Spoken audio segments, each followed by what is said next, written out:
Good morning, students. Now let's start. In previous video, we already discussed profit percentage, loss percentage, and example up to 5th we already done. Now let's start a next example. That a man makes a profit of 10% by selling a calculator for rupees 550. Find the cost price of the calculator. Now for this, what we will do, let the cost price be a 100. We will take cost price as 100. हम लेके चल रहे हैं कि cost price हम लेके चल रहे हैं 100 है, ठीक है. एंड प्रॉफिट बताया हुआ है कि कितना मतलब प्रॉफिट हो रहा है अगर सेलिंग प्राइस इतना हो. So profit is how we will find profit percentage बताया है. How we will find the profit percentage पता है. प्रॉफिट कैसे फाइंड करेंगे? That is equal to 10% of CP. CP is 100. So after solving what we will get, 10 by 100 into 100. 100 के साथ 100 cut हो गया, क्या बच गया? 10. So 10 क्या हो गया हमारा? प्रॉफिट हो गया, ठीक है. नाउ सेलिंग प्राइस क्या होगा? जब कॉस्ट प्राइस इतना है तब सेलिंग प्राइस क्या होगा? प्रॉफिट इतना हो रहा है. Then selling price is equal to cost price plus profit, that is equal to 110. Did you understand? Now if now हमें फाइंड करना है कि उसको 10% प्रॉफिट हो रहा है जब उसने कैलकुलेटर इस इतने रुपीस का बेचा होगा.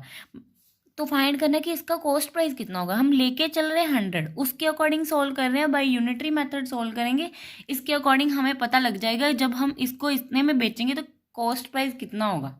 Did you understand? Now if the selling price is 110, अब सेलिंग प्राइस 110 आ गया, then the cost price is 100. One more thing, by unitary method what we will do, that which one we will find, we will write on that side. पता होना चाहिए, आपको पता है, ठीक है. सो अगर सेलिंग प्राइस जब 110 था तो कॉस्ट प्राइस कितना था? 100 था. अब जब बाय यूनिटरी मेथड, अब जब भी सेलिंग प्राइस ₹1 होगा देन कॉस्ट प्राइस कितना होगा? डिवाइड बाय 110, ठीक है. यही आ गया. आपको पता है यूनिटरी मेथड में क्या करते हैं, इससे इसके साथ डिवाइड करते हैं जब 1 का फाइंड करना है. अब क्या 1 का मतलब हमें पता है, तो 550 बताया हुआ है. 550 का क्या होगा? Multiply by 550. After cut it and what we will get? 500. That means जब कॉस्ट प्राइस सेलिंग प्राइस इतना था तब कॉस्ट प्राइस कितना होगा? 500 होगा. Did you understand? Next is also same as it is, but in that we will discuss about the loss.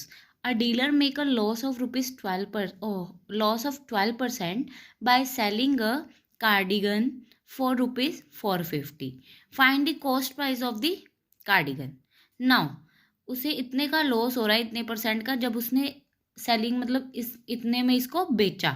Now we don't know about the cost price, so what we will do, we will take, let us take the cost price as a 100. सो अगर 100 cost price लेके चलते हैं तो loss percentage पता है. Loss कैसे find करते हैं? That is equal to loss percentage of 100 CP. यही होता है ना, लॉस परसेंटेज ऑफ CP, ठीक है. नाउ सोल्व करोगे क्या आ जाएगा? लॉस 12 आ गया. अब लॉस पता है, कॉस्ट प्राइस पता है, तो सेलिंग प्राइस कैसे फाइंड करते हैं? कॉस्ट प्राइस में से लॉस को माइनस कर दिया, this one is a selling price, ठीक है.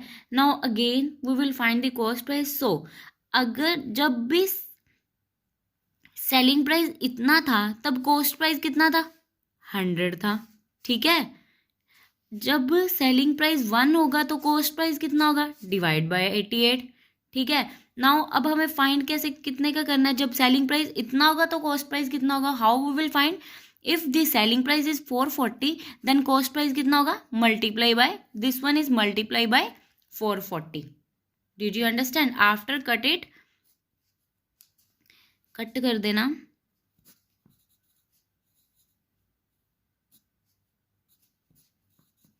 ₹500 आ गया. that means the cost of the cardigan is 500, ठीक है. जब सेलिंग प्राइस 88 था तो कॉस्ट प्राइस 100 था, देन कॉस्ट प्राइस 100 था. जब 1 होगा तो कॉस्ट प्राइस कितना होगा? डिवाइड बाय 88, ठीक है.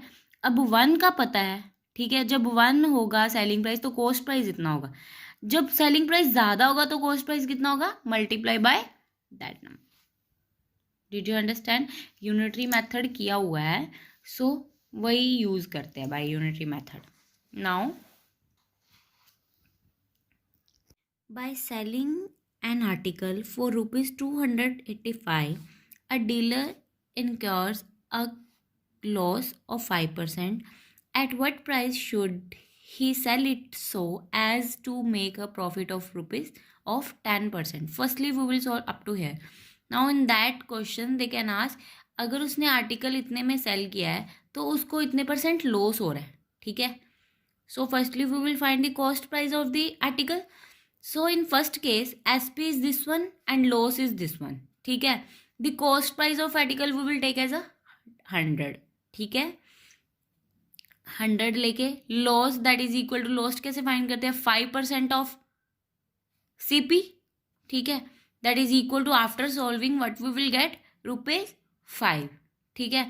That means the 5 rupees हमारे loss हो रहा है. Then cost price कितना होगा, that is equal to selling price कितना होगा, cost price minus loss. Selling price cost price कितना है 100 एंड लॉस कितना है 5.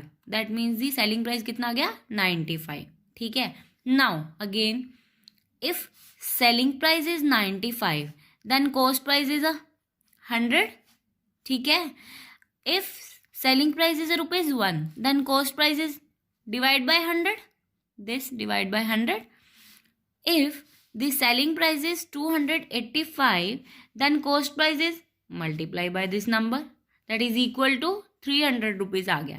Now the cost price of article is 300 rupees. Next question में पूछा है, at what price should he sell it so as it to make a profit of 10%, कि उस कितने प्राइस में उसको बेचना चाहिए आर्टिकल कि उसे 10% जो प्रॉफिट हो. ठीक है. Now cost price of the article is this one.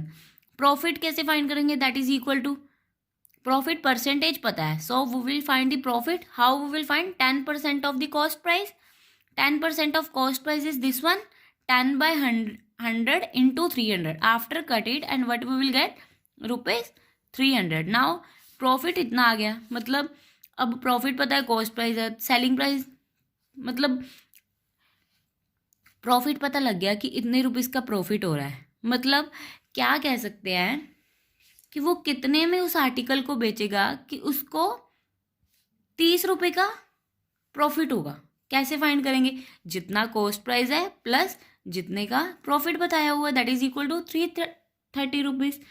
लगी समझ. सेकंड क्वेश्चन में बोला था कि वो कितने में बेचे कि उसको इतने % का प्रॉफिट होवे. परसेंट में प्रॉफिट गिवन है, so we will find that one in rupees. How we will find, that is 10% of the cost price, that is equal to this much.